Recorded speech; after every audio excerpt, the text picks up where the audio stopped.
सबनूं jam सी जी। कोई 3-4 महीने बाद असी फिर इकट्ठे हो सके, खुदा दा शुक्र हो। कई अज का दिन ही नहीं वेख्या अपने पिंडों अपने पंजाब चों। कहते भी महाराष्ट्र विच दिल्ली विच बहुत ज़्यादा मौतां हो गई ने। असी जीउंदे हाँ, परमेश्वर का नाम लैण लई इकट्ठे हाँ, उहदे खून मास च शामिल होए हाँ। धन्नवाद करांगे। हालेलुया। जीउंदे हाँ, जीउंदियां दा परमेश्वर, जिंदा परमेश्वर। Hallelujah hallelujah. Syukuro Syukuro Syukuro Syukuro. धन्नवाद जय जयकार प्रभु दयाल तेरी तारीफ। Hallelujah hallelujah. तेरिया रहमतां भलाइयां लई धन्नवाद धन्नवाद धन्नवाद। हालेलुया। ये जो प्रभु के मास लहू विच शामिल होए हैं, हुंदे रहने हैं, ये परमेश्वर की योजना दे विच है। परमेश्वर असी पढ़ांगे उत्पत्ति 15 बाप। परमेश्वर योजना धरती ते बनाउंदा है साडे धरती वासियों के बचाव के लिए। 15 बाब ओदी 12 आयत तो पढ़ांगे। उत्पत्ति 15 बाब 12 आयत।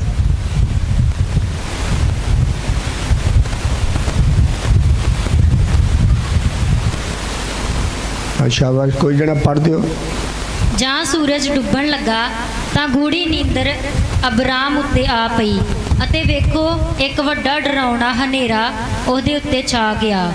ਉਸਨੇ ਅਬਰਾਮ ਨੂੰ ਆਖਿਆ, ਤੂੰ ਸੱਚ ਜਾਣ ਪਈ ਤੇਰੀ ਅੰਸ਼ ਇੱਕ ਦੇਸ਼ ਵਿੱਚ ਜਿਹੜਾ ਉਹਨਾਂ ਦਾ ਨਹੀਂ ਹੈ ਪਰਦੇਸੀ ਹੋਊਗੀ ਅਤੇ ਉਹਨਾਂ ਦੀ ਗੁਲਾਮੀ ਕਰੇਗੀ और ਉਹ ਉਹਨਾਂ ਨੂੰ 400 ਵਰਿਆਂ ਤੀਕ ਦੁੱਖ ਦੇਣਗੇ ਅਤੇ ਉਸ ਕੌਮ ਦਾ ਵੀ ਜਿਹਦੀ ਉਹ ਗੁਲਾਮੀ ਕਰਨਗੇ ਮੈਂ ਨਿਆਂ ਕਰਾਂਗਾ ਅਤੇ ਇਹਦੇ ਮਗਰੋਂ ਉਹ ਵੱਡੇ ਮਾਲ ਧਨ ਨਾਲ ਨਿਕਲ ਆਉਣਗੇ।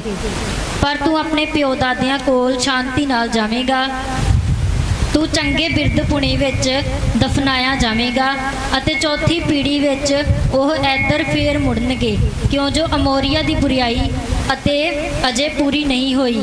ਇਉਂ ਹੋਵੇਗਾ, ਇਉਂ ਹੋਇਆ ਕਿ ਸੂਰਜ ਆਥਣਿਆ ਅਤੇ ਹਨੇਰਾ ਹੋ ਗਿਆ ਤਾਂ ਵੇਖੋ ਇੱਕ ਧੂਏ ਵਾਲਾ ਤੰਦੂਰ ਔਰ ਬਲ ਦੀ ਮਿਸਾਲ ਇਹਨਾਂ ਟੋਟਿਆਂ ਵਿੱਚੋਂ ਦੀ ਲੰਘ ਗਈ। ਉਸ ਦਿਨ ਯਹੋਵਾ ਨੇ ਇੱਕ ਨੇਮ ਅਬਰਾਮ ਨਾਲ ਬੰਨਿਆ ਕਿ ਤੇਰੀ ਅੰਸ਼ ਨੂੰ ਮੈਂ ਇਹ ਧਰਤੀ ਦੇ ਦਿੱਤੀ ਹੈ, ਅਰਥਾਤ ਮਿਸਰ ਦੇ ਦਰਿਆ ਤੋਂ ਲੈ ਕੇ ਵੱਡੇ ਦਰਿਆ ਫਰਾਂਤ ਤੀਕ। ਬਸ ਸ਼ਾਬਾਸ਼। Hallelujah hallelujah. ਇੱਥੇ ਅਸੀਂ ਇੱਕ ਪਰਮੇਸ਼ਰ ਦੀ ਯੋਜਨਾ ਵੇਖਦੇ ਹਾਂ। ਪਰਮੇਸ਼ਰ ਗੱਲ ਕਰ ਰਿਹਾ ਹੈ ਸਿੱਧਾ।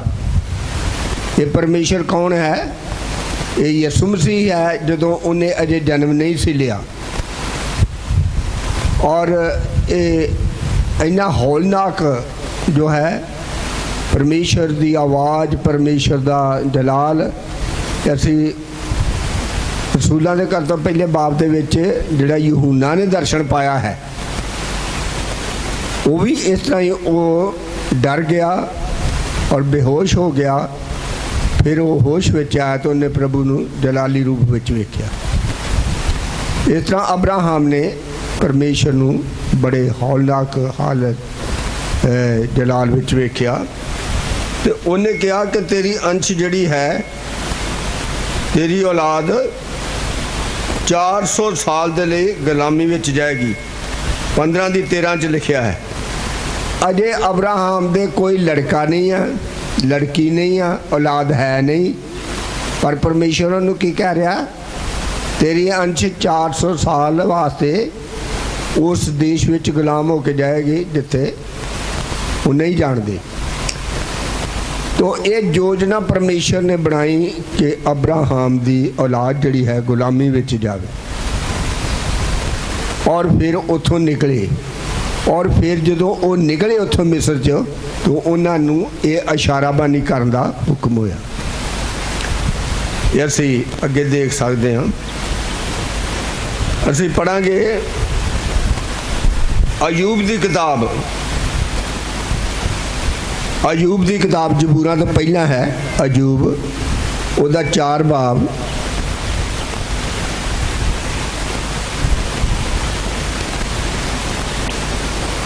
14 आयत तो पढ़ांगे, 4 बाब की 14 आयत। ਹੌਲ ਤੇ ਕਾਂਬਾ ਮੇਰੇ ਉੱਤੇ ਆ ਪਏ, ਜਿਨ੍ਹਾਂ ਨੇ ਮੇਰੀਆਂ ਸਾਰੀਆਂ ਹੱਡੀਆਂ ਨੂੰ ਹਿਲਾ ਦਿੱਤਾ। ਇੱਕ ਰੂਹ ਮੇਰੇ ਮੂੰਹ ਅੱਗੋਂ ਦੀ ਲੰਘੀ, ਮੇਰੇ ਪਿੰਡੇ ਦੀ ਲੂਈ ਖੜੀ ਹੋ ਗਈ। ਉਹ ਖਲੋ ਗਈ, ਪਰ ਮੈਂ ਉਹਦੀ ਸ਼ਕਲ ਪਛਾਣ ਨਾ ਸਕਿਆ। ਕੋਈ ਰੂਪ ਮੇਰੀਆਂ ਅੱਖਾਂ ਦੇ ਅੱਗੇ ਸੀ, ਖਾਮੋਸ਼ੀ ਸੀ। ਫਿਰ ਇੱਕ ਆਵਾਜ਼ ਮੈਂ ਸੁਣੀ ਕਿ ਮਨੁੱਖ ਪਰਮੇਸ਼ਵਰ ਨਾਲੋਂ ਧਰਮੀ ਹੈ, ਜਾਂ ਪੁਰਖ ਆਪਣੇ ਕਰਤਾਰ ਨਾਲੋਂ ਪਾਕ ਹੈ। ਵੇਖ, ਉਹ ਆਪਣੇ ਸੇਵਕਾਂ ਉੱਤੇ ਭਰੋਸਾ ਨਹੀਂ ਰੱਖਦਾ ਅਤੇ ਆਪਣੇ ਦੂਤਾਂ ਨੂੰ ਮੂਰਖ ਠਹਿਰਾਉਂਦਾ ਹੈ। ਕਿੰਨਾ ਵੱਧ ਉਹ ਜਿਹੜੇ ਕੱਚੇ ਘਰਾਂ ਵਿੱਚ ਵੱਸਦੇ ਹਨ, ਜਿਨ੍ਹਾਂ ਦੀਆਂ ਨੀਹਾਂ ਖਾਖ ਵਿੱਚ ਹਨ, ਜਿਹੜੇ ਭਵੱਕੜ ਤੋਂ ਅਗੇਤਰੇ ਹੀ ਪੀਹੇ ਜਾਂਦੇ ਹਨ। ਸਵੇਰ ਤੋਂ ਸ਼ਾਮ ਤੀਕ ਉਹ ਟੋਟੇ ਟੋਟੇ ਹੋ ਜਾਂਦੇ ਹਨ, ਕਿਸੇ ਦੇ ਸੋਚੇ ਬਿਨਾਂ ਹੀ ਉਹ ਸਦਾ ਲਈ ਨਾਸ਼ ਹੋ ਜਾਂਦੇ ਹਨ। बस तो इत्थे असीं देखते हैं कि अयूब ने एक दर्शन देखा है। कोई रूह उहदे अगे है, पर उन्होंने पछाण नहीं सकिया। वो डाढा डर गया और उन्हें आवाज़ सुनी कि मनुख जो है एक नाशवान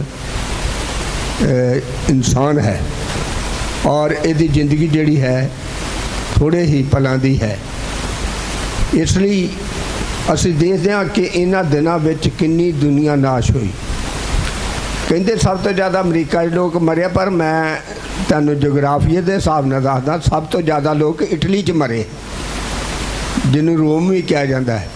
ਇਟਲੀ ਸਭ ਤੋਂ ਛੋਟਾ ਮੁਲਕ ਹੈ ਅਤੇ ਉੱਥੇ ਮੌਤਾਂ ਜ਼ਿਆਦੀਆਂ ਹੋਈਆਂ। ਅਮਰੀਕਾ ਬਹੁਤ ਵੱਡਾ ਮੁਲਕ ਹੈ। ਅਮਰੀਕਾ ਦਾ ਜੋ ਨਕਸ਼ਾ ਹੈ ਉਹ ਇਸ ਤਰ੍ਹਾਂ ਹੈ। ਇਹਨੂੰ ਅਸੀਂ ਸਕੂਲ ਦੀਆਂ ਕਿਤਾਬਾਂ 'ਚ ਪੜ੍ਹਿਆ ਹੈ, ਜਲ ਡਮਰੂ। ਜਿੱਦਾਂ ਡਮਰੂ ਹੁੰਦਾ ਨਾ ਵਜਾਉਣ ਵਾਲਾ, ਇਸ ਤਰ੍ਹਾਂ ਦਾ ਉਹਦਾ ਨਕਸ਼ਾ ਬਣਦਾ ਹੈ ਅਮਰੀਕਾ ਦਾ। ਔਰ ਉਹ ਸਾਰਾ ਸਮੁੰਦਰ ਵਿੱਚ, ਉਹ ਖੁਦ ਤੋਂ ਖੁਦ ਮਹਾਦੀਪ ਹੈ। ਇਸ ਲਈ ਉਹਦੇ 'ਚ ਵੀ ਮੌਤਾਂ ਬਹੁਤ ਹੋਈਆਂ, ਪਰ ਉਹ ਮੁਲਕ ਬਹੁਤ ਵੱਡਾ ਹੈ। ਉਹਦੇ ਹਿਸਾਬ ਦੇ ਨਾਲ ਉਹ ਜ਼ਿਆਦਾ ਨਹੀਂ ਹੈ, ਜ਼ਿਆਦਾ ਇਟਲੀ 'ਚ ਜਿੱਥੇ। ਤੋ ਇੱਥੋਂ ਅਸੀਂ ਵਚਨ 'ਚ ਪੜ੍ਹਿਆ ਹੈ ਕਿ ਇਨਸਾਨ ਜੋ ਹੈ ਉਹ ਨਾਸ਼ਵਾਨ ਹੈ, ਉਹਨੂੰ ਆਪਣੇ ਪਲਾਂ ਦਾ ਪਤਾ ਨਹੀਂ। ਤੁਸੀਂ ਕਹੋਗੇ ਜੀ ਹਾਂ ਜੀ ਤੁਸੀਂ ਬੁੱਢੇ ਜੇ, ਤੁਹਾਨੂੰ ਸਾਡਾ ਕੀ ਪਤਾ ਹੁੰਦਾ। ਕਿਸੇ ਦਾ ਵੀ ਨਹੀਂ ਪਤਾ। ਜਵਾਨੀ ਦਾ ਮਾਣ ਨਹੀਂ, ਨਾ ਹੀ ਧਨ ਦੌਲਤ ਦਾ ਮਾਣ। ਲਿਖਿਆ ਉਹ ਕਿੰਨੇ ਚੰਗੇ ਲੋਕ ਨੇ ਜਿਹੜੇ ਕੱਚੇ ਘਰਾਂ 'ਚ ਰਹਿੰਦੇ, ਕੱਚੇ ਮਕਾਨਾਂ 'ਚ ਹੀ ਰਹਿ ਕੇ ਵੇਖਿਆ। ਉਹ ਸਿਆਲਾਂ ਨੂੰ ਨਿੱਘੇ ਰਹਿੰਦੇ ਹੁੰਦੇ ਸਨ ਔਰ ਗਰਮੀਆਂ ਨੂੰ ਉਹ ਠੰਡੇ ਰਹਿੰਦੇ ਸਨ। ਅਤੇ ਅੱਜ ਕੱਲ੍ਹ ਇਹ ਵੇਖਦੇ ਕੰਧਾਂ ਅਤੇ ਲੈਂਟਰ ਵਾਲੀਆਂ ਛੱਤਾਂ ਕਿੰਨੀਆਂ ਤਪ ਜਾਂਦੀਆਂ। ਮੈਂ ਸਵੇਰੇ ਜੇ ਉੱਠ ਕੇ ਤੇ ਅੰਦਰ ਜਾ ਕੇ ਦੁਆ ਕੀਤੀ, ਬਾਈਬਲ ਪੜ੍ਹਨ ਲੱਗ ਪਿਆ। ਬਾਈਬਲ ਪੜ੍ਹਦਿਆਂ ਪੜ੍ਹਦਿਆਂ ਮੈਨੂੰ ਇੰਨਾ ਪਸੀਨਾ ਆ ਗਿਆ, ਇੰਨਾ ਮੈਨੂੰ ਸੇਕ ਲੱਗਾ। ਮੈਂ ਬਾਈਬਲ ਬੰਦ ਕੀਤੀ ਅਤੇ ਉੱਠ ਕੇ ਬਾਹਰ ਆ ਗਿਆ। ਮਤਲਬ ਜਿਹੜੇ ਕੱਚੇ ਘਰਾਂ 'ਚ ਲੋਕ ਰਹਿੰਦੇ ਸਨ ਉਹ ਚੰਗੇ ਸਨ, ਸਿਹਤਮੰਦ ਸਨ, ਬਿਮਾਰੀਆਂ ਘੱਟ ਸਨ। ਜਿਹੜੀਆਂ ਬਿਮਾਰੀਆਂ ਅਸੀਂ ਅੱਜ ਵੇਖਦੇ ਹਾਂ ਉਹ ਉਹਨਾਂ ਦਿਨਾਂ 'ਚ ਉਹ ਸੁਣਨ ਵਿੱਚ ਵੀ ਨਹੀਂ ਆਉਂਦੀਆਂ ਸਨ। ਇਹ ਜਿਹੜਾ ਸ਼ੂਗਰ ਦਾ ਕੇਸ ਸੀ ਬਹੁਤ ਕਿ ਤਗੜੇ ਅਮੀਰ ਆਦਮੀ ਨੂੰ ਹੁੰਦਾ ਸੀ। ਅਤੇ ਅੱਜ ਕੱਲ੍ਹ ਅਸੀਂ ਸਾਰੇ ਮਿਹਨਤ ਕਰਨ ਵਾਲਿਆਂ 'ਚ ਵੀ ਬਹੁਤ ਸਾਰੇ ਲੋਕ ਸ਼ੂਗਰ ਦੇ ਕੇਸ। ਸ਼ੂਗਰ ਦੇ ਕੇਸ ਦੇ ਬਾਰੇ ਮੈਨੂੰ ਕਿਸੇ ਨੇ ਦੱਸਿਆ, ਕਹਿੰਦੇ ਸਾਡਾ ਇੱਥੇ ਇੱਕ ਭਰਾ ਆਇਆ ਰਿਸ਼ਤੇਦਾਰਾਂ 'ਚੋਂ, ਅਤੇ ਉਹਨੇ ਲਿਫਾਫਾ ਲਿਆ ਕੇ ਤੇ ਮੇਜ਼ ਦੇ ਉੱਤੇ ਰੱਖਿਆ ਅਤੇ ਬੈਠ ਗਿਆ। ਅਤੇ ਉਹ ਬੱਚੇ ਘੜੀ ਮੁੜੀ ਕਰਨ, ਮੰਮੀ ਲਿਫਾਫਾ, ਮੰਮੀ ਲਿਫਾਫਾ। ਅਤੇ ਉਹ ਜਰਾ ਉੱਠ ਕੇ ਲਾਂਭੇ ਹੋਇਆ ਅਤੇ ਲਿਫਾਫਾ ਵੇਖਿਆ ਅਤੇ ਲਿਫਾਫੇ ਦੇ ਵਿੱਚ ਵੇਸਣ, ਮਠਿਆਈ ਨਹੀਂ ਖਾਣ ਵਾਲੀ, ਵੇਸਣ ਦੀ, ਕੱਚਾ ਵੇਸਣ ਜਿਹਨੂੰ ਆਪਾਂ ਕੜੀ ਬਣਾਉਂਦੇ ਹਾਂ, ਪਕੌੜੇ ਬਣਾਉਂਦੇ ਹਾਂ। ਉਹਨੂੰ ਪੁੱਛਦੇ ਵੀ ਤੂੰ ਇਹ ਵੇਸਣ ਕੱਢ ਲਈ ਲਿਆਦਾ ਕੱਚਾ? ਕਹਿੰਦਾ ਵੀ ਮੈਨੂੰ ਸ਼ੂਗਰ ਆ ਅਤੇ ਮੈਂ ਜਿੱਥੇ ਜਾਂਦਾ ਮੈਂ ਵੇਸਣ ਲੈ ਜਾਂਦਾ, ਵੀ ਮੈਨੂੰ ਵੇਸਣ ਦੀ ਰੋਟੀ ਬਣਾ ਦੇ। ਅਤੇ ਮੈਂ ਸੌਰੀ ਮੈਂ ਬੱਚਿਆਂ ਲਈ ਕੁਝ ਲੈ ਕੇ ਨਹੀਂ ਆਇਆ। ਉਹਨੂੰ ਉਹਨਾਂ ਕੀਤਾ ਵੀ ਦੁਆ ਕਰਕੇ ਤੇ ਇੱਕ ਗਿਲਾਸ ਪਾਣੀ ਦਾ ਦਿੱਤਾ। ਉਹਨਾਂ ਕਿਹਾ ਇਹੋ ਪੀਣਾ। ਅੱਧੀ ਕੁ ਰਾਤ ਨੂੰ ਕਹਿੰਦਾ ਵੀ ਪਾਣੀ ਮੁੱਕ ਗਿਆ। फिर उन्होंने एक गिलास होर दिता दुआ करके, तो वो अद्धा पी के तो दिन चढ़ गया, अद्धा बच गया। अगले दिन कहता मैं तो ठीक हो गया, फिर मैं हूँ जाना। कहते नहीं, एक रात होर रहा, एक रात होर रहा। उन्हें दुआ करके पानी का गिलास दिता, उच्चों अद्धा भी नहीं उन्हें पीता, तो ठीक रहा। कहता वाह तो तुम दुआ की, मेरे तो रब का फजल होया, तो मैं दसो मैं की करा। उन्हें कहा भी बटाले खजूरी गेट के कोल गिरजा वा, उत्थे बंदगी ते जा करना, हर एतवार जाना, ये चंगा जी। कहते भी जो वो उत्थे बंदगी ते जान डै पिया, तो उहदा रिश्तेदार भरा कैथलिक मिशन च पादरी सी। वो कहता साढ़े घर शैतान आन वड़िया, असीं सारे कैथलिक दे मरियम दे गिरजे जाने, ते ये इधर तो वालिया ते जाता। लड़ लुड़ के उन्होंने हटा दिया, तो उन्होंने कहता भी भरावा तू मेरे लिए दुआ करया कर, मैं नहीं जाता उत्थे। तो उन्होंने भी शुगर हो गए सेवक नूं। उन्हें फिर फादर को दुआ कराई, तो फादर भी कहता भी मैनू तो आप नुक्स होने लगता वा, तो मैं नहीं दुआ करनी। फिर वो कहते भी चंगा भरावा तू उत्थे चल जाया कर, उससे बदगी जेड़ा शिफा देने आ, ये भी शिफा का इनाम हुंदा दासां नूं। सारे दुआ करके फायदा नहीं दिया। दसन दिया मैं परमेश्वर की योजना है साढ़े वास्ते, मेरे वास्ते, आप सब दे वास्ते, बचाव वास्ते। इन्होंने मिस्र च खड़िया, मिस्र तो इन्हों का बचाव किया। भरावां यूसुफ ने बहुत मारिया कुटिया, मुड़ के 20 रुपया च बेच दिता, तो मिस्र च चले गए। मिस्र च जाके उन्होंने गांह गांह लोग खरीद लिया। एक पोटीफर नां दे आदमी ने, जड़ा उस मुल्क का वजीर सीगा, जिन्हों आप MLA या MP कह सकते हैं, उन्हें खरीद लिया। आप पढ़ांगे 41 बाब, उत्पत्ति 41 बाब।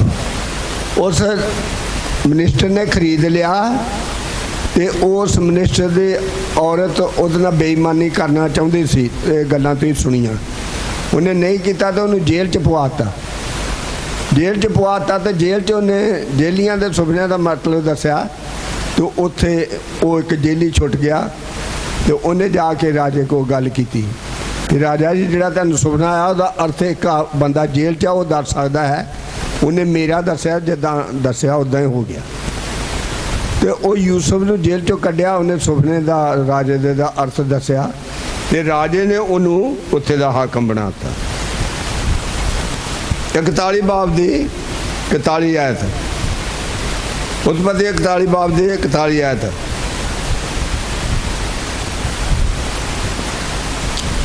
शाबाश पढ़ो। फिरौन ने यूसुफ नूं आख्या, वेख मैं तैनूं सारे मिस्र देश उत्ते मुकर्रर किता। तां फिरौन ने अपनी मोहर अपने हथों लाह के यूसुफ दे हथ विच पा दित्ती, अते उस नूं कतानी बस्तर पवाए और सोने का कैंठा उस दे गल विच पाया, और उसने उस नूं अपने तो दूजे दर्जे के रथ विच बिठा लिया, अते उन्हां ने उस दे अगे डोंडी पिटाई कि गोडे नहीं वाओ। ऐं उसने उस नूं सारे मिस्र देश उत्ते मुकर्रर किया। फिरौन ने यूसुफ नूं आख्या, मैं फिरौन हाँ, और तेरे बिना मिस्र के सारे देश विच कोई मनुख अपना हाथ पैर नहीं हिलावेगा। बोलो हालेलुया, हालेलुया। जदों इन्हूं भरा कुटदे सी, मारदे सी, ते खूह दे विच सुੱਟਿਆ सी, बाद च खूह चों कढ़ के ਵੇਚ ਦਿੱਤਾ। कि परमेश्वर उदों दे नाल ही कि नहीं? हाँ शाबाश, कौन समझदा उहदे उस वेले परमेश्वर नाल ही कि नहीं? जो यसू मसीह सूली ते चढ़िया, उदों बाप उहनूं वेंदा है कि नहीं? वो यूसुफ नूं वेंदा है, यूसुफ दे नाल सी।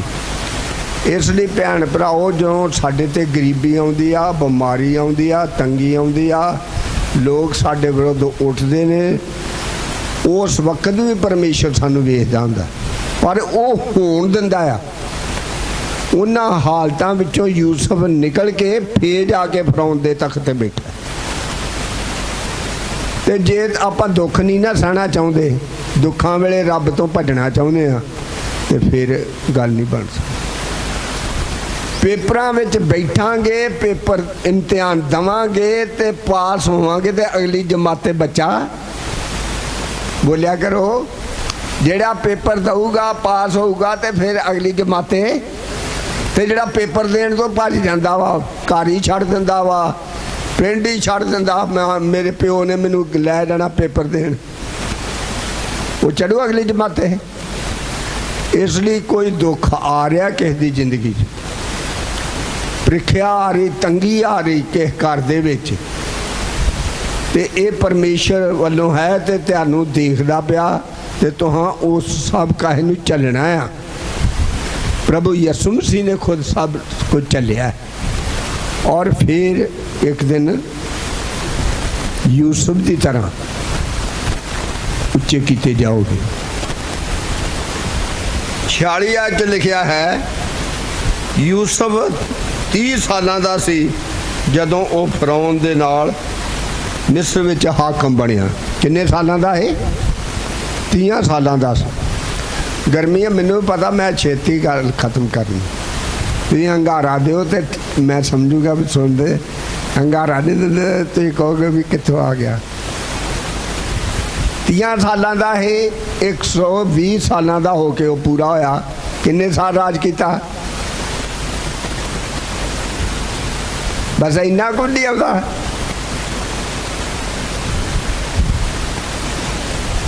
एक 120 चों 30 कट लवो। हाँ जी, किन्ने साल बने? 90 साल राज किया यूसुफ ने। वो भी किन्ना लोगों दे जिन्होंने वो जानता नहीं सी, जेड़े उन्होंने नहीं सी जानते, और आम एक भेडां बकरियां चारन वाले यकूब का पुत आए। पर ये लिए परमेश्वर ने योजना दसी अब्राहम नू कि तेरी औलाद की होएगी, गुलाम हो के मिस्र च। तुसी परमेश्वर की योजना में जे यूसुफ वालियां हालतां चों नहीं निकलना पैना। यूसुफ ना परमेश्वर प्रतख नहीं बोलता, फिर भी वो परमेश्वर ते भरोसा रखता।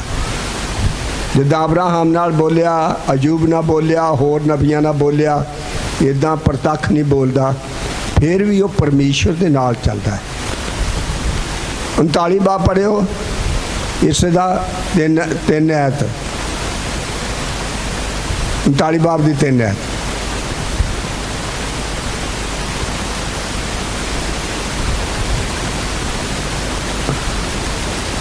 तीन 39।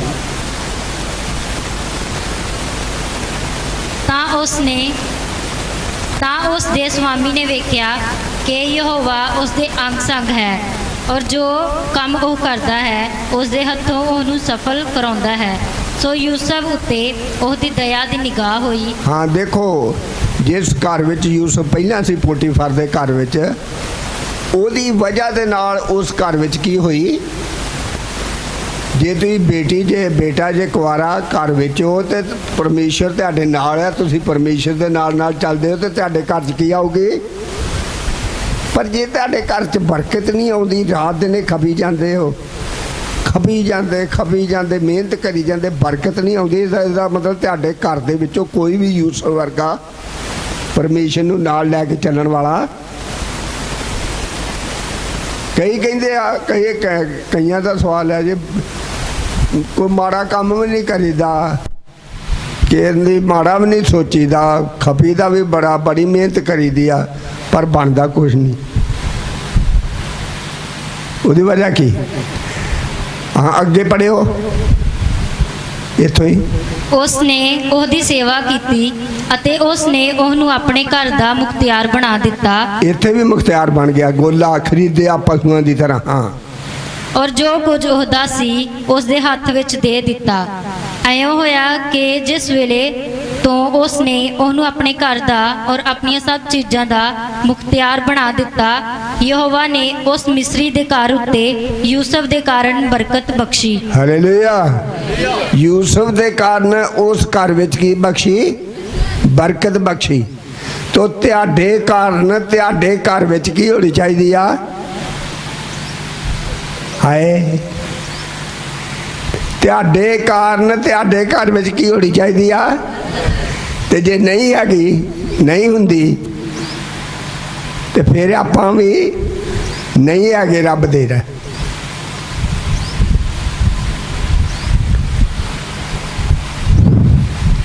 ਚਰਚ ਆਉਣ ਲੱਗਿਆ ਸਾਨੂੰ ਬਹੁਤ ਟਿਪ ਟੋਪ ਕਰਨ ਦੀ ਲੋੜ ਨਹੀਂ ਆ। ਨਹਾ ਕੇ ਆਓ, ਧੋਤੇ ਕੱਪੜੇ ਪਾ ਕੇ ਆਓ। ਤੇ ਜੇ ਆਪਾਂ ਇਸ ਹਿਸਾਬ ਨਾਲ ਚਰਚ ਵਿੱਚ ਆਉਣੇ ਆ ਵੀ ਹਾਂ ਅੱਜ ਸਾਰੇ ਮੇਰੇ ਵੱਲ ਵੇਖਣਗੇ, ਯਿਸੂ ਮਸੀਹ ਵੱਲ ਕੋਈ ਨਹੀਂ ਵੇਖੂ, ਸਭ ਕੌਣ ਕਿੱਧਰ ਵੇਖਣਗੇ, ਤੇ ਫਿਰ ਬਰਕਤ ਕਿੱਦਾਂ ਆਵੇ। ਗਿਰਜੇ ਤੇ ਤੁਸੀਂ ਆਉਂਦੇ ਜੇ, ਦੁਆ ਵੀ ਤੁਸੀਂ ਕਰਦੇ ਜੇ, ਚੰਦਾ ਵੀ ਤੁਸੀਂ ਦਿੰਦੇ ਜੇ, ਪਰ ਤੁਸੀਂ ਚਾਹੁੰਦੇ ਜੇ ਵੀ ਸਾਰੇ ਮੇਰੇ ਵੱਲ ਵੇਖਣ, ਤੇ ਫਿਰ ਬਰਕਤ ਆ ਸਕਦੀ।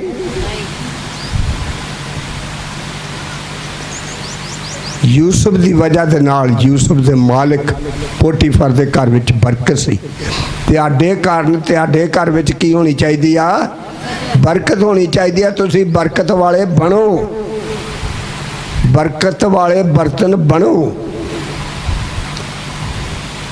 ਤੀਮੋਥੇਉਸ ਤੇ ਲਿਖਿਆ ਹੈ ਕਿ ਵੱਡੇ ਘਰਾਂ ਵਿੱਚ ਸੋਨੇ ਚਾਂਦੀ ਦੇ ਹੀ ਨਹੀਂ ਬਲਕਿ ਪਿੱਤਲ, ਲੋਹਾ, ਕਾਠ, ਪੱਥਰ ਦੇ ਵੀ ਬਰਤਨ ਹੁੰਦੇ ਹਨ, ਪਰ ਹਰ ਇੱਕ ਬਰਤਨ ਜਿਹੜਾ ਆਪਣੇ ਆਪ ਨੂੰ ਸੰਵਾਰਦਾ ਹੈ ਉਹ ਆਦਰ ਦੇ ਯੋਗ ਤੇ ਚੰਗੇ ਕੰਮ ਲਈ ਵਰਤਿਆ ਜਾਂਦਾ ਹੈ।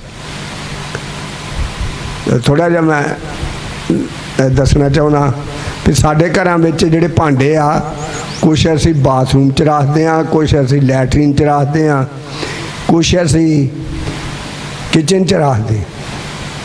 ਸਾਰੇ ਭਾਂਡੇ ਇੱਕ ਨੂੰ ਆਦਰ ਨਹੀਂ ਅਸੀਂ ਦਿੰਦੇ। ਇਸੇ ਤਰ੍ਹਾਂ ਅਸੀਂ ਆਦਰ ਵਾਲੇ ਬਣੀਏ। ਆਦਰ ਪਾ ਗਿਆ ਯੂਸਫ ਪ੍ਰਭੂ ਦੀ ਬੰਦਗੀ ਭਗਤੀ ਦੀ ਵਜ੍ਹਾ ਦੇ ਨਾਲ। ਕਈਆਂ ਨੂੰ ਘਰ 'ਚ ਵੀ ਨਹੀਂ ਆਦਰ ਹੁੰਦਾ, ਬਾਹਰ ਵੀ ਨਹੀਂ ਆਦਰ ਹੁੰਦਾ, ਤੇ ਆਪ ਵੀ ਹਰ ਵੇਲੇ ਦੁਖੀ ਸੜੇ ਬੜੇ ਰਹਿੰਦੇ। ਪ੍ਰਭੂ ਵਿੱਚ ਆਨੰਦ ਹੁੰਦਾ ਹੈ, ਸ਼ਾਂਤੀ ਹੁੰਦੀ ਹੈ।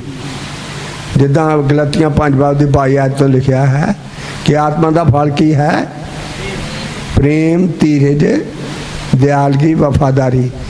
ਇਹ ਚੀਜ਼ਾਂ ਸਭ ਆਤਮਾ ਦੁਆਰਾ ਹੁੰਦੀਆਂ ਨੇ।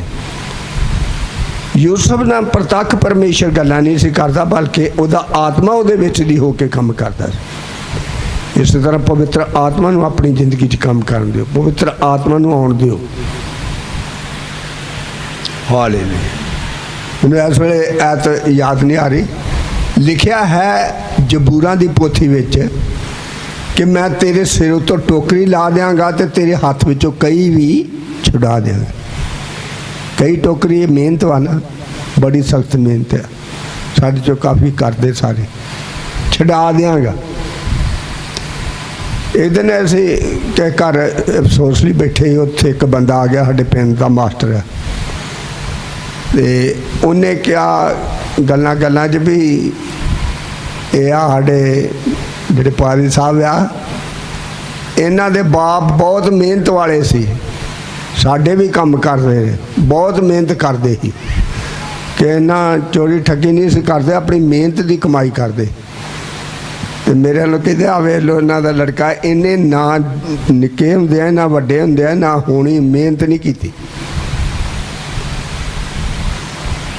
ਮੇਰੇ ਹੱਥੋਂ ਮੇਰਾ ਤਜਰਬਾ ਹੈ, ਜਿਹੜੇ ਮਾਂ ਬਾਪ ਦੀ ਮਿਹਨਤ ਹੀ ਟੋਕਰੀ ਦੀ ਕਹੀ ਦੀ ਉਹ ਛਡਾ ਦਿੱਤੀ, ਕਿਉਂਕਿ ਪਰਮੇਸ਼ਰ ਮੇਰੇ ਤੋਂ ਖੁਸ਼ ਹੋਇਆ। ਲਿਖਿਆ ਹੈ ਆਦਮ ਨੂੰ ਸਰਾਪ ਸੀਗਾ ਕਿ ਜਦ ਤੱਕ ਤੇਰੇ ਸਿਰ ਤੋਂ ਪੈਰਾਂ ਤੱਕ ਪਸੀਨਾ ਨਹੀਂ ਚੱਲੇਗਾ ਤੈਨੂੰ ਰੋਟੀ ਨਸੀਬ ਨਹੀਂ ਹੋਏਗੀ। ਇਹ ਸਰਾਪ ਸੀ। ਪਰ ਅੱਗੇ ਜਾ ਕੇ ਜਦੋਂ ਪਰਮੇਸ਼ਰ ਆਪਣੇ ਲੋਕਾਂ ਦੇ ਖੁਸ਼ ਹੁੰਦਾ ਤੇ ਉਹਨਾਂ ਕੋਲ ਸਰਾਪ ਜਾਂਦਾ ਰਹਿੰਦਾ। ਇੱਕ ਦਿਨ ਪਾਸਟਰ ਲਖਵਿੰਦਰ ਆ ਸਾਡੇ, ਉਹ ਕਹਿੰਦੇ ਸਾਡੇ ਘਰਾਂ ਦੇ ਵਿੱਚੋਂ ਬਹੁਤ ਸਾਰੇ ਸਰਾਪ ਜਿਹੜੇ ਆ ਬਾਪ ਦਾਦਿਆਂ ਤੋਂ ਸੀ, ਉਹ ਚਲੇ ਗਏ। ਡਾਕਟਰੀ ਵਿੱਚ ਵੀ ਬੈਕ ਹਿਸਟਰੀ ਉਹਨੂੰ ਕਹਿੰਦੇ ਆ, ਪੁੱਛਦੇ ਆ ਵੀ ਜਿਹੜੀ ਬਿਮਾਰੀ ਤੈਨੂੰ ਆ ਤੇਰੇ ਘਰਦਿਆਂ ਨੂੰ ਕਿਸੇ ਵੱਡ ਵਡੇਰਿਆਂ ਨੂੰ ਵੀ ਸੀ? ਜਿੱਦਾਂ ਸਾਹ ਦੀ ਤਕਲੀਫ, ਸ਼ੂਗਰ ਦੀ ਤਕਲੀਫ, ਹੋਰ ਕਈ ਰੋਗ ਮਾਂ ਬਾਪ ਤੋਂ ਜੱਦੀ ਪੁਸ਼ਤੀ ਆਉਂਦੇ, ਸਰਾਫ ਹੁੰਦਾ ਉਹ। ਪਰ ਪਰਮੇਸ਼ਰ ਵਿੱਚ ਆਣ ਕੇ ਉਹ ਸਭ ਸਰਾਫ ਟੁੱਟ ਜਾਂਦੇ। ਯੂਸਫ ਦਾ ਕਿਤੇ ਨਹੀਂ ਲਿਖਿਆ ਵੀ ਉਹ ਬਿਮਾਰ ਹੋਇਆ, ਉਹ ਬਿਲਕੁਲ ਮਰਦੇ ਦਮ ਤੱਕ ਬਹੁਤ ਅੱਛਾ ਰਿਹਾ। ਜਦੋਂ ਮਰ ਗਿਆ ਤੇ ਜਦੋਂ ਉਹਨਾਂ ਦਾ ਬਾਪ ਮਰ ਗਿਆ ਤੇ ਯੂਸਫ ਕੋਲ ਉਹਦੇ ਭਰਾ ਇਕੱਠੇ ਹੋ ਕੇ ਆਏ, ਕਹਿੰਦੇ ਵੀ ਸਾਡਾ ਪਿਤਾ ਕਿਹਾ ਗਿਆ ਸੀ ਵੀ ਆਪਣੇ ਭਰਾਵਾਂ ਨੂੰ ਮਾफ़ ਕਰੀ, ਉਹਨਾਂ ਤੈਨੂੰ ਮਾਰਿਆ ਕੁੱਟਿਆ ਵੇਚ ਦਿੱਤਾ ਹੈ। ਤੋ ਕਹਿੰਦਾ ਵੀ ਮੈਂ ਖੁਦਾ ਨਹੀਂ ਹਾਂ, ਤੁਹਾਂ ਤਾਂ ਮੈਨੂੰ ਆਪਣੇ ਵੱਲੋਂ ਵੇਚਿਆ, ਬੁਰਾ ਕੀਤਾ, ਪਰ ਪਰਮੇਸ਼ਰ ਨੇ ਉਹ ਭਲਾ ਕੀਤਾ, ਤੁਸੀਂ ਵੀ ਕਾਲ ਤੋਂ ਬਚ ਗਏ ਤੇ ਮਿਸਰ ਦੇ ਲੋਕ ਵੀ ਬਚ ਗਏ।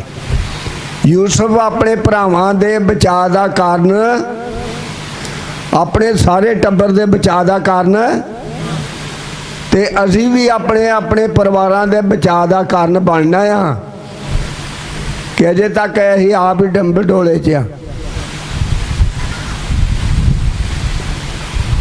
ਗ੍ਰੰਥੀਆਂ 'ਚ ਲਿਖਿਆ ਹੈ, हे औरत ਕੀ ਤੂੰ ਨਹੀਂ ਜਾਣਦੀ ਕਿ ਤੂੰ ਆਪਣੇ ਪਤੀ ਨੂੰ ਬਚਾ ਲਵੇਂਗੀ, ਜਿਹੜਾ ਬੇਵਿਸ਼ਵਾਸਾ ਪਤੀ। ਤੇ ਅੱਗੇ ਲਿਖਿਆ ਹੈ, हे ਪੁਰਖ ਕੀ ਤੂੰ ਨਹੀਂ ਜਾਣਦਾ ਕਿ ਤੂੰ ਆਪਣੀ ਬੇਵਿਸ਼ਵਾਸੀ ਔਰਤ ਨੂੰ ਬਚਾ ਲਵੇਂਗਾ। ਬਚਾ ਲਵੇਂਗਾ ਮਤਲਬ ਨਰਕ ਤੋਂ। ਇਸ ਵਾਸਤੇ ਆਪਣੇ ਲੋਕਾਂ ਦਾ ਬਚਾਅ ਦਾ ਕਾਰਨ ਬਣਿਆ ਯੂਸਫ। ਅਸੀਂ ਕਿੰਨੇ ਲੋਕਾਂ ਦੇ ਬਚਾਅ ਦਾ ਕਾਰਨ ਬਣੇ ਆ। ਦੇਖੋ ਬੱਚਾ ਸੁੱਖਿਆ, ਇਹਨੇ ਫੋਟੋ ਵਗੈਰਾ ਲੈਂਦਾ, ਇਹਦੀ ਵਜ੍ਹਾ ਦੇ ਨਾਲ ਇਹਦਾ ਬਾਪ ਇਹਦੇ ਭਰਾ ਤੁਰੇ। ਹਾਂ, ਇੱਦਾਂ ਸਾਡੇ ਕੋਲ ਗਵਾਹੀ ਹੈ ਵੀ ਸਾਡੇ ਕਾਰਨ ਸਾਡਾ ਟੱਬਰ ਇੱਦਾਂ ਰੱਬ ਦੇ ਰਾਹ ਲੱਗਾ, ਸਾਡਾ ਫਲਾਣਾ ਪਾਪਾ ਜਾਂ ਬੀਬੀ। ਜੇ ਇੰਨਾ ਕਿ ਅਸੀਂ ਆਪਣੇ ਘਰ ਦੇ ਲਈ ਬਚਾਅ ਦਾ ਵਸੀਲਾ ਨਹੀਂ ਬਣਦੇ, ਆਪਣੇ ਲਈ ਨਹੀਂ ਬਣਦੇ, ਤੇ ਫਿਰ ਅਸੀਂ ਪਰਮੇਸ਼ਰ ਦੇ ਜੇ ਬਣੇ ਨਹੀਂ। ਪਰਮੇਸ਼ਰ ਦਾ ਸਬੂਤ ਇਹ ਹੈ ਸਾਡੇ ਨਾਲ ਹੋਣ ਦਾ ਵੀ ਪਰਮੇਸ਼ਰ ਕੰਮ ਕਰਦਾ। ਪ੍ਰਭੂ ਯਿਸੂ ਮਸੀਹ ਨੇ ਕਿਹਾ, ਮੇਰਾ ਪਿਤਾ ਹੁਣ ਤੱਕ ਕੰਮ ਕਰਦਾ ਹੈ ਤੇ ਮੈਂ ਵੀ ਕੰਮ ਕਰਦਾ। ਪਰਮੇਸ਼ਰ ਕੰਮ ਕਰਦਾ ਹੈ ਔਰ ਉਹਨਾਂ ਲੋਕਾਂ ਦੇ ਨਾਲ ਕੰਮ ਕਰਦਾ ਹੈ ਜਿਹੜੇ ਉਹਦੇ ਨਾਲ ਚੱਲਦੇ ਨੇ। ਜਦੋਂ ਯੂਸਫ ਮਿਸਰ 'ਚ ਗੁਲਾਮ ਹੋ ਕੇ ਗਿਆ, ਉੱਥੇ ਕਾਲ ਪਿਆ, ਲੋਕਾਂ ਨੇ, ਰਾਜੇ ਨੇ ਫਰੌਨ ਰਾਜੇ ਨੇ ਯੂਸਫ ਨੂੰ ਸਾਰਾ ਕੁਝ ਬਣਾਤਾ ਔਰ ਇਹਦੇ ਕੋਲ ਸਾਰਾ ਇੰਤਜ਼ਾਮ ਸੀ। ਇੱਦਾਂ ਉਹਨੇ ਆਪਣੇ ਭਰਾਵਾਂ ਨੂੰ ਵੀ ਉੱਥੇ ਬੁਲਾ ਲਿਆ। ਪਹਿਲੀ ਵਾਰੀ ਤੋਂ ਉੱਦਾਂ ਹੀ ਗਏ ਸੀਗੇ, ਪਰ ਉਹਨੇ ਆਪਣੇ ਆਪ ਨੂੰ ਦੱਸ ਦਿੱਤਾ ਕਿ ਮੈਂ ਯੂਸਫ ਹਾਂ। ਤੇ ਫਿਰ ਸਾਰਿਆਂ ਨੂੰ ਉੱਥੇ ਬੁਲਾ ਲਿਆ। ਜੋ ਉੱਥੇ ਬੁਲਾ ਲਿਆ ਤੇ ਫਿਰ ਉਹਨਾਂ 'ਤੇ ਗੁਲਾਮੀ ਚੱਲੀ, ਫਿਰ ਉਹਨਾਂ 'ਤੇ ਜ਼ਬਰ ਜ਼ੋਰ ਚੱਲਿਆ ਤੇ ਉਹਨਾਂ ਨੂੰ, ਉਹਨਾਂ ਦੇ ਬੱਚੇ ਤੱਕ ਮਾਰੇ ਗਏ, ਮੁੰਡੇ ਤੱਕ ਮਾਰੇ ਗਏ। ਨਵੇਂ ਨੇਮ ਦੇ ਵਿੱਚ ਜਾ ਕੇ ਪਤਾ ਲੱਗਦਾ ਹੈ ਕਿ 1,44,000 ਬੱਚੇ ਉਹਨਾਂ ਦੇ ਮਾਰੇ ਗਏ। ਕਿਉਂ? ਰਾਜੇ ਨੇ ਕਿਹਾ ਇਹ ਕੌਮ ਵੱਧਦੀ ਜਾ ਰਹੀ ਹੈ, ਇਹਨਾਂ ਦੇ ਮੁੰਡੇ ਮਾਰ ਦਿਓ, ਕੁੜੀਆਂ ਰਹਿਣ ਦਿਓ ਤਾਂ ਕਿ ਵਧਣ ਨਾ।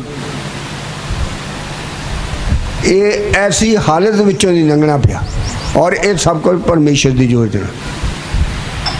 ਫਿਰ ਮੂਸਾ ਨੂੰ ਖੁਦਾ ਨੇ ਚੁਣਿਆ, ਮੂਸਾ ਦੇ ਦੁਆਰਾ ਉਹਨਾਂ ਨੂੰ ਕੱਢਿਆ ਔਰ ਜਦੋਂ ਇਹ ਉੱਥੋਂ ਨਿਕਲਣ ਵਾਲੇ ਸਨ, ਕੂਚ ਦੀ ਕਿਤਾਬ 12 ਬਾਬ,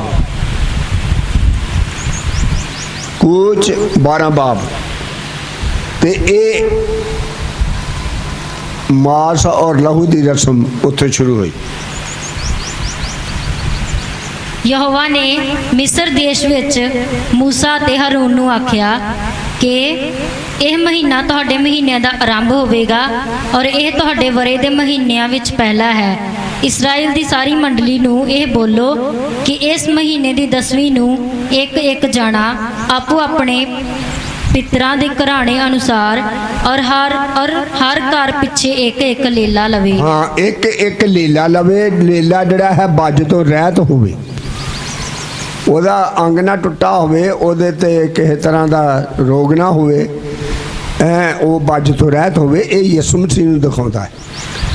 ਔਰ ਉਹ ਲੇਲਾ ਤੁਸੀਂ ਲੈ ਕੇ ਜਬਾ ਕਰਨਾ ਤੇ ਉਹਨੂੰ ਤੁਹਾਂ ਇਸ ਤਰ੍ਹਾਂ ਖਾਣਾ।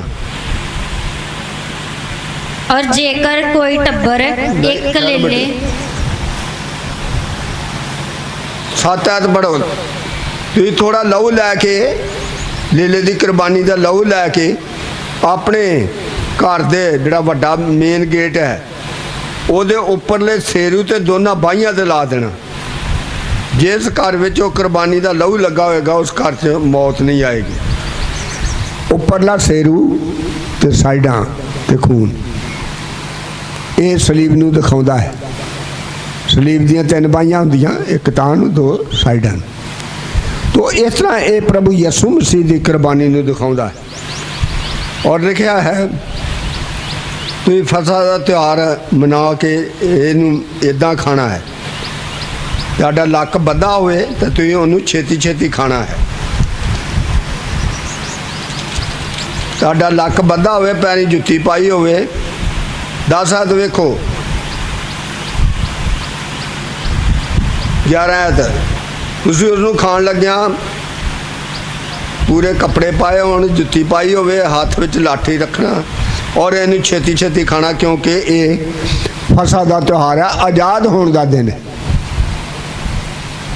ਤੋ ਇਸ ਤਰ੍ਹਾਂ ਇਹ ਕਰਨ ਤੋਂ ਬਾਅਦ ਇਹ ਆਜ਼ਾਦ ਕੀਤੇ ਗਏ।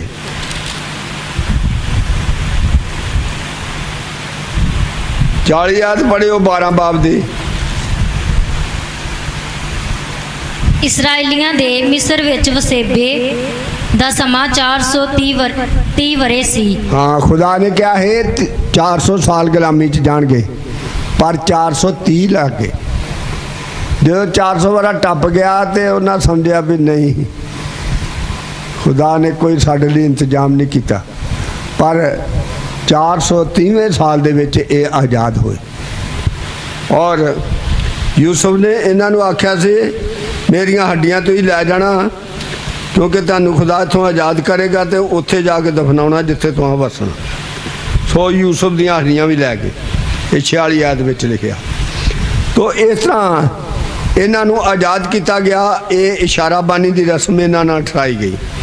और इस तरह प्रभु सानू भी आज़ाद करके प्रभु यीशु मसीह के लहू मास में शामिल करता है। पर लिखिया किद्दां खाना, लक बन के, कपड़े पहन के, पैरी जुत्ती पा के, हथ में लाठी फड़ के इदा खाना। यदा मतलब कि लक बन्निया मतलब तुम ऐ पूरे तैयार प्रभु के लिए यीशु मसीह ने आना है। और तुहाडा बस्तर होवे रूहानी बस्तर, आत्मा का लिबास, और तुहाडे हथ में सोटा, ये वचन होवे। वचन पहला ग्रंथियां 10 बाब।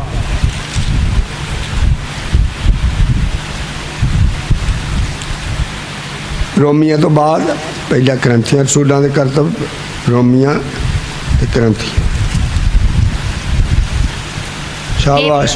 हे ਭਰਾਓ, ਮੈਂ ਨਹੀਂ ਚਾਹੁੰਦਾ ਜੋ ਤੁਸੀਂ ਇਸ ਤੋਂ ਅਣਜਾਣੇ ਰਹੋ ਭਈ ਸਾਡੇ ਪਿਓ ਦਾਦੇ ਬੱਦਲ ਦੇ ਹੇਠ ਸਨ ਅਤੇ ਉਹ ਸਭੇ ਸਮੁੰਦਰ ਦੇ ਵਿੱਚੋਂ ਦੀ ਲੰਘ ਗਏ ਅਤੇ ਸਭਨਾਂ ਨੂੰ ਉਸ ਬੱਦਲ ਅਤੇ ਉਸ ਸਮੁੰਦਰ ਵਿੱਚ ਮੂਸਾ ਦਾ ਬਪਤਿਸਮਾ ਮਿਲਿਆ। ਸਭਨਾਂ ਨੇ ਇੱਕੋ ਆਤਮਿਕ ਭੋਜਨ ਖਾਧਾ ਅਤੇ ਸਭਨਾਂ ਨੇ ਇੱਕੋ ਆਤਮਿਕ ਜਲ ਪੀਤਾ, ਕਿਉਂ ਜੋ ਉਹਨਾਂ ਨੇ ਉਸ ਆਤਮਿਕ ਪੱਥਰ ਤੋਂ ਜਲ ਪੀਤਾ ਜਿਹੜੇ ਉਹਨਾਂ ਦੇ ਮਗਰ ਮਗਰ ਚੱਲਦਾ ਸੀ ਅਤੇ ਉਹ ਪੱਥਰ ਮਸੀਹ ਹੈ ਸੀ। वो पत्थर कौन से? प्रभु यीशु मसीह सीगा। उदों प्रभु यीशु मसीह अजे जन्म लैके नहीं सी आया, पर वो गैब दे विच अपने दास मूसा दे नाल चलदा सी। वो अज भी अपने दासां दे नाल चलदा है, क्योंकि उन्हें मत्ती दी अंजील 28 बाब की आखिरी अज कहा जुगां दे अंत तक मैं हर वेले तुहाडे नाल हां। Hallelujah, hallelujah. हुण भी वो अपने लोकां दे नाल है। इस वास्ते 6 आयत पढ़ियो। ਅਤੇ ਇਹ ਗੱਲਾਂ ਸਾਡੇ ਲਈ ਨਸੀਹਤ ਬਣੀਆਂ ਭਈ ਅਸੀਂ ਮਾੜੀਆਂ ਗੱਲਾਂ ਦੀਆਂ ਕਾਮਨਾ ਨਾ ਕਰੀਏ, ਮਾੜੀਆਂ ਗੱਲਾਂ ਦੀ ਕਾਮਨਾ ਨਾ ਕਰੀਏ ਜਿਵੇਂ ਉਹਨਾਂ ਨੇ ਕਾਮਨਾ ਕੀਤੀਆਂ ਜਿਵੇਂ ਸਨ। ਉਹਨਾਂ ਨੇ ਕਾਮਨਾ ਕੀਤੀ ਸਨ। ਅਤੇ ਨਾ ਤੁਸੀਂ ਮੂਰਤੀ ਪੂਜਕ ਹੋਵੋ, ਨਾ ਮੂਰਤੀ ਪੂਜਕ ਹੋਵੋ, ਜਿਵੇਂ ਉਹਨਾਂ ਵਿੱਚੋਂ ਕਈ ਕੁ ਹੋਏ ਸਨ। ਜਿਵੇਂ ਉਹਨਾਂ ਵਿੱਚੋਂ ਕਈ ਹੋਏ ਸਨ। ਜਿਸ ਪ੍ਰਕਾਰ ਲਿਖਿਆ ਹੋਇਆ ਹੈ, ਜਿਸ ਪ੍ਰਕਾਰ ਲਿਖਿਆ ਹੋਇਆ ਹੈ, ਜੋ ਉਹ ਲੋਕ ਖਾਣ ਪੀਣ ਬੈਠੇ ਅਤੇ ਹੱਸਣ ਖੇਡਣ ਨੂੰ ਉੱਠੇ, ਅਤੇ ਨਾ ਅਸੀਂ ਹਰਾਮਕਾਰੀ ਕਰੀਏ ਜਿਵੇਂ ਉਹਨਾਂ ਵਿੱਚੋਂ ਕਈਆਂ ਨੇ ਕੀਤੀ। ਅਤੇ ਇੱਕੋ ਦਿਨ ਵਿੱਚ 23,000 ਜਾਣਿਆਂ ਦੇ 70 ਲੱਥੇ। ਹਾਂ, ਇਹ ਹਰਾਮਕਾਰੀ ਕੀ ਸੀ? ਉਹਨਾਂ ਸੋਨੇ ਦਾ ਵੱਛਾ ਬਣਾ ਕੇ ਪੂਜਿਆ। ਇਹ ਰੂਹਾਨੀ ਹਰਾਮਕਾਰੀ ਹੈ। ਤੇ ਲਿਖਿਆ 23,000 ਲੋਕ ਇੱਕੇ ਦਿਨ ਮਾਰੇ ਗਏ। ਤੋ ਕਰੋਨਾ ਹਟਾਉਣ ਵਾਲਿਆ ਪਰਮੇਸ਼ਰ ਵੱਲ ਮੁੜਦੇ ਨਹੀਂ, ਸਗੋਂ ਦੱਸਿਆ ਗਿਆ ਕਿ ਅੜੀਸਾ ਵਿੱਚ ਇੱਕ ਜਵਾਨ ਨੂੰ ਮਾਰ ਦਿੱਤਾ ਗਿਆ ਪ੍ਰਚਾਰ ਕਰਦੇ ਨੇ। ਕਰੋਨਾ ਹਟਾਉਣ ਵਾਲਾ ਪਰਮੇਸ਼ਰ ਜਿਹੜਾ ਹੈ ਉਸ ਵੱਲ ਮੁੜਨਾ ਹੈ, ਨਹੀਂ ਤੇ ਇਸੇ ਤਰ੍ਹਾਂ ਜਿੱਦਾਂ ਉਹ 23,000 ਦਾ 70 ਲੈ ਗਿਆ, 23,000 ਨਾਸ਼ ਹੋਏ, ਇਸੇ ਤਰ੍ਹਾਂ ਹੁਣ ਵੀ ਹਜ਼ਾਰਾਂ ਦੀ ਗਿਣਤੀ ਵਿੱਚ ਲੋਕ ਕੀ ਹੋ ਰਹੇ ਆ? ਨਾਸ਼ ਹੋ ਰਹੇ। ਕਾਹਦੇ ਤੋਂ? ਹਰਾਮਕਾਰੀ ਕਰਕੇ। ਹਰਾਮਕਾਰੀ ਕੇ ਰੱਬ ਨੂੰ ਛੱਡ ਕੇ ਹੋਰ ਚੀਜ਼ਾਂ ਨੂੰ ਮੰਨ ਕੇ। ਇਹ ਕ੍ਰਿਸਚਨ ਵੀ ਕਰਦੇ ਆ, ਇਹ ਵਿਸ਼ਵਾਸੀ ਵੀ ਕਰਦੇ ਆ। ਇਸ ਵਾਸਤੇ ਇਹਨਾਂ ਚੀਜ਼ਾਂ ਨੂੰ ਛੱਡਣਾ ਹੈ। ਹਾਂਜੀ, 9 ਆਇਤ। ਅਤੇ ਨਾ ਅਸੀਂ ਪ੍ਰਭੂ ਨੂੰ ਪਰਤਾਈਏ ਜਿਵੇਂ ਉਹਨਾਂ ਵਿੱਚੋਂ ਕਈਆਂ ਨੇ ਪਰਤਾਇਆ ਸੀ, ਅਤੇ ਸੱਪਾਂ ਤੋਂ ਨਾਸ ਹੋਏ। ਕਾਹਦੇ ਤੋਂ ਨਾਸ਼ ਹੋਏ? ਹਾਂ, ਪ੍ਰਭੂ ਨੇ ਉਹਨੂੰ ਆਦਮ ਨੂੰ ਕਿਹਾ ਹੈ ਕਿ ਸੱਪ ਤੈਨੂੰ ਡੰਗ ਮਾਰੇਗਾ ਤੇ ਤੂੰ ਇਹਦੀ ਸਿਰੀ ਨੂੰ ਫੇਵੇਂਗਾ। ਪਰ ਉਸ ਵੇਲੇ ਆਹ ਉਹਨਾਂ ਦੇ ਸਰਾਪ ਪਿਆ, ਉਹ ਸੱਪ ਮਾਰ ਨਹੀਂ ਸਕੇ, ਸੱਪ ਉਹਨਾਂ ਨੂੰ ਮਾਰਦੇ ਰਹੇ। ਤੇ ਲੋਕ ਕਿਹੜੇ ਦੇ? ਲੋਕ ਕਿਹੜੇ ਸੀ? ਉਹ ਜਿਨ੍ਹਾਂ ਨੂੰ ਮਿਸਰ ਚੋਂ ਕੱਢਿਆ ਸਨ, ਪਰਮੇਸ਼ਰ ਦੇ ਲੋਕ ਮੁਨਕਰ ਹੋ ਗਏ ਪਰਮੇਸ਼ਰ ਤੋਂ। ਵੇਖਣਾ, ਆਪਾਂ ਐਸੇ ਲੋਕ ਨਹੀਂ ਬਣਨਾ।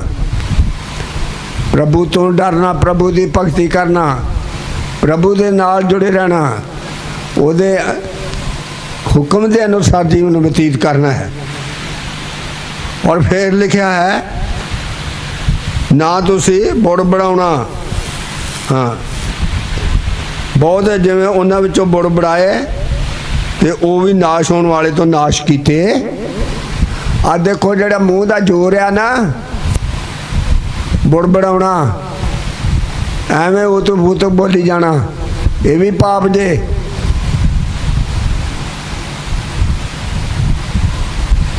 ਜਿਹਦਾ ਆਪਣੀ ਜ਼ਬਾਨ ਤੇ ਆਪਣੇ ਮੂੰਹ ਤੇ ਨਹੀਂ ਕੰਟਰੋਲ, ਉਹ ਹੋਰ ਰੱਬ ਲਈ ਕੀ ਕਰੇਗਾ? ਆਪਣੇ ਜੀਵਨ ਨੂੰ ਪ੍ਰਭੂ ਦੇ ਨਾਲ ਠੀਕ ਤਰ੍ਹਾਂ ਜੋੜੀਏ, ਤਦ ਬਰਕਤ ਆਵੇਗੀ।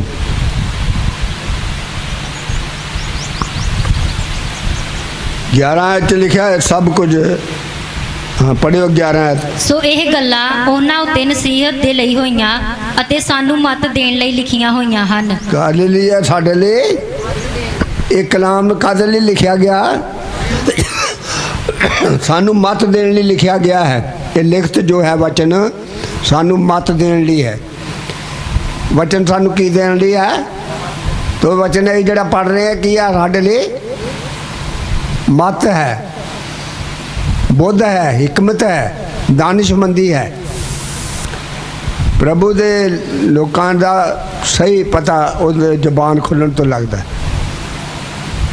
ਕਿ ਇਹ ਵੀ ਜਾਤ ਮਜ਼ਹਬ ਦਾ ਹੋਵੇ। ਜਦੋਂ ਉਹਦੀ ਜ਼ਬਾਨ ਖੁੱਲ੍ਹਦੀ ਆ ਨਾ, man is known by talking and walking.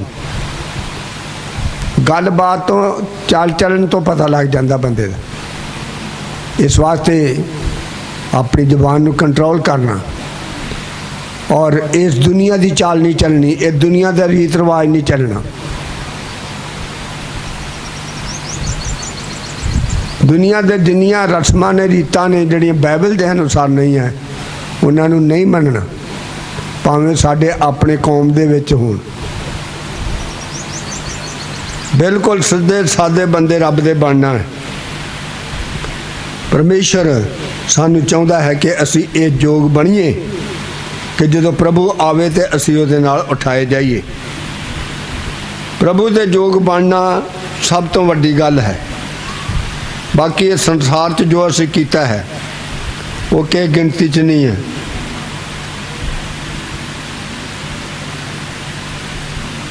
देखो 21 आयत पढ़ियो। ਤੁਸੀਂ ਪ੍ਰਭੂ ਦਾ ਪਿਆਲਾ ਨਾਲੇ ਭੂਤਾਂ ਦਾ ਪਿਆਲਾ ਦੋਵੇਂ ਨਹੀਂ ਪੀ ਸਕਦੇ। ਤੁਸੀਂ ਪ੍ਰਭੂ ਦੀ ਮੇਜ਼ ਨਾਲੇ ਭੂਤਾਂ ਦੀ ਮੇਜ਼ ਦੋਹਾਂ ਦੇ ਸਾਂਝੀ ਨਹੀਂ ਹੋ ਸਕਦੇ।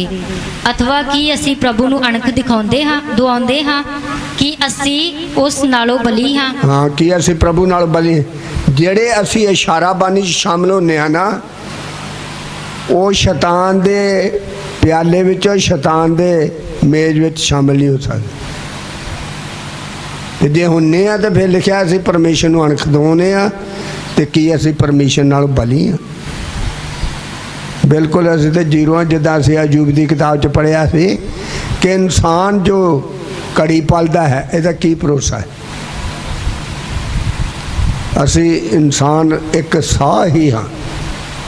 साह जो वापस हो जाता है। और देखो ये जड़े साढ़े शरीर के उत्ते दुख बीमारियां वा तंगी आ मार सट वजदी आ पीड़ हुंदी आ, ये सब कुछ आत्मा नूं हुंदा शरीर नूं। मेरी ना माँ रोटी बनाउंदी नूं घबराहट आ जाता है, तो इदा वेलदी जो ऐ तवे ते हथ मारना तो घबराहट आ जाना तो तवा तत्ता लगना तो फिर जाग आ वेखो जो बंदा मर जाता ना उदों जो आत्मा निकल जाता तो उन्होंने चिखे च रख के थोड़िया जी लकड़ा में थोड़िया जी तो नहीं ना होंदियां, चंगा ढेर बालन का होंदा उहदे उत्ते रखिया जाता। फिर उन्होंने अग भेंट की जाती है तो फिर वो जिस वे अग उन्होंने लगती फिर वो कहता हाय ओए वो मैनू अग लाती तो बोलता सेक लगन वाला जी चीज़ ही शरीर चों वो निकल गई है। क्योंकि जिहड़ी चीज़ नूं सेक लगता है, जिहड़ी चीज़ दुख सुख खुशी महसूस करती वो विचों निकल गई, वो की हुंदा वो रूह हुंदा। इसलिए ये साडे रूह नूं ही सारे दुख इत्थे आ ते जदों ये रूह इत्थों निकल गया तो स्वर्ग का सुख तो नरक का दुख भी इसे नूं झल्लना पैना। ये शरीर जिहड़ा है एक तरह का सानू सब नूं खिडौना मिलिया इस शरीर के द्वारा ही खेडते, शरीर द्वारा काम करते, शरीर द्वारा सारियां गल्लां। पर इहदे विच एक है जिहड़ा इहनूं शरीर नूं चलाउंदा वो निकल जाना है। तो फिर जरा सोचो भी निकल गए ये शरीर चों तो किधर नूं होवांगे। हाँ जी, ये सब कुछ दुनिया का माल खजाने ऐश कपड़ा लत्ता घर मकान ये इदा वा जिद्दां आपां जहाज च बहिने आ, वो ठंडा भी दिंदे गर्म भी दिंदे, सीटां बड़ियां आलीशान, बेल्ट लगी हुंदी आ, बड़ियां सहूलतां। गड्डी ते आम ही सफर किया बस च सारियां सहूलतां होंदियां, पर जदों ओहदी टिकट मुक जाती आ वो सारियां सहूलतां उत्थे रह जांदियां।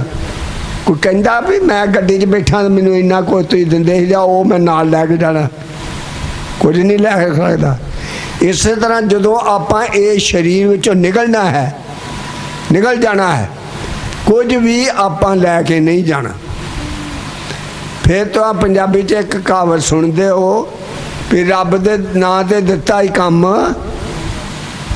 कहते ना भी बुढ़े का कट्ठ किया माई का होर कई कुछ किते वो किसी लेखे च नहीं है। कहते जो रब के नां ते किया ना वो रब के लेखे समझते कि नहीं। तो इस तरह जिस तरह यूसुफ का एक जीवन सी प्रभु के नाल नाल वो धरती से भी उच्चा होया ते वो अगे भी जाके अच्छी जगह उच्ची जगह गया। इसलिए बाणी च लिखा परमेश्वर अपने लोगों को उच्चियां करता है। लिखा वो खाल च चुक के तख्त ते बिठाउंदा है। भेडां बकरियां चारन वाले दे प्यो का मुंडा यूसुफ मिस्र दे विच जाके हाकम बने। इस तरह वो मिस्र छड्डिया भी, सारे लोग छड्डिया। ये मिस्र ये दुनिया है, इनू असां छड़ जाना है और आपां प्रभु को जाना है। प्रभु को आपां धर्म राय जब लेखा मांगे तो क्या मुख लेकर जाएगा। ਜਦੋਂ ਪਰਮੇਸ਼ਰ ਸਾਡਾ ਲੇਖਾ ਕਰੇਗਾ ਤੇ ਫਿਰ ਅਸੀਂ ਉੱਪਰ ਨੂੰ ਚਿਹਰਾ ਵੇਖ ਕਰ ਸਕਾਂਗੇ। ਲਿਖਿਆ ਨਿਆਂ ਹੋਏਗਾ, ਪ੍ਰਭੂ ਦੇ ਲੋਕ ਸੱਜੇ ਹੱਥ ਹੋਣਗੇ ਤੇ ਦੂਜੇ ਖੱਬੇ ਹੱਥ ਹੋਣਗੇ। ਪ੍ਰਭੂ ਯਿਸੂ ਮਸੀਹ ਨਿਆਂ ਕਰਨ ਵਾਲਾ ਹੈ। ਇਸ ਲਈ ਐਸਾ ਜੀਵਨ ਬਣਾਉਣਾ ਹੈ ਕਿ ਪ੍ਰਭੂ ਦੇ ਸੱਜੇ ਹੱਥ ਖਲੋਣਾ ਹੈ। ਐਸਾ ਜੀਵਨ ਹੋਵੇ। ਖੱਬੇ ਹੱਥ ਵਾਲਿਆਂ ਨੂੰ ਕੀ ਆ, ਇਹ ਦੁਸ਼ਟੋ ਮੇਰੀ ਅੱਖਾਂ ਤੋਂ ਦੂਰ ਹੋ, ਉਸ ਨਰਕ ਦੀ ਅੱਗ ਜਾਓ ਜਿਹੜੀ ਸ਼ੈਤਾਨ ਤੇ ਉਹਦੇ ਦੂਤਾਂ ਲਈ ਬਣਾਏ। ਨਰਕ ਇਨਸਾਨ ਲਈ ਨਹੀਂ ਹੈ, ਉਹ ਸ਼ੈਤਾਨ ਲਈ ਹੈ। ਪਰ ਜਿਹੜੇ ਸ਼ੈਤਾਨ ਹੋ ਕੇ ਜੀਵਨ ਬਤਾਉਂਦੇ ਆ ਉਹ ਵੀ ਫਿਰ ਸ਼ੈਤਾਨ ਵਾਲੀ ਜਗ੍ਹਾ ਜਾਣ, ਔਰ ਜਿਹੜੇ ਪ੍ਰਭੂ ਦੇ ਹੋ ਕੇ ਪ੍ਰਭੂ ਵਾਲਾ ਜੀਵਨ ਬਤਾਉਂਦੇ ਆ ਉਹ ਪ੍ਰਭੂ ਦੇ ਨਾਲ ਸਵਰਗ 'ਚ ਹੋਣਗੇ। ਖੁਦਾ ਆਪ ਸਭ ਨੂੰ ਬਰਕਤ ਦੇ। ਆਓ ਦੁਆ ਕਰਾਂਗੇ, ਸਿਰ ਨਵਾਈਏ। ਹਾਲੇਲੂਇਆ। सब अखा बंद करो, बाइबल बंद कर दो, अखा बंद करो, हाथ जोड़ो। प्यारिओ, ये जीवन चंद घड़ियां दा है, पता नहीं इत्थे की होने वाला है। साढ़े सामने हो रहा है, होर भी बहुत कुछ होने वाला है। हालेलुया। आपां प्रभु वाल ध्यान करिए। प्रभु सानू बुलाउंदा।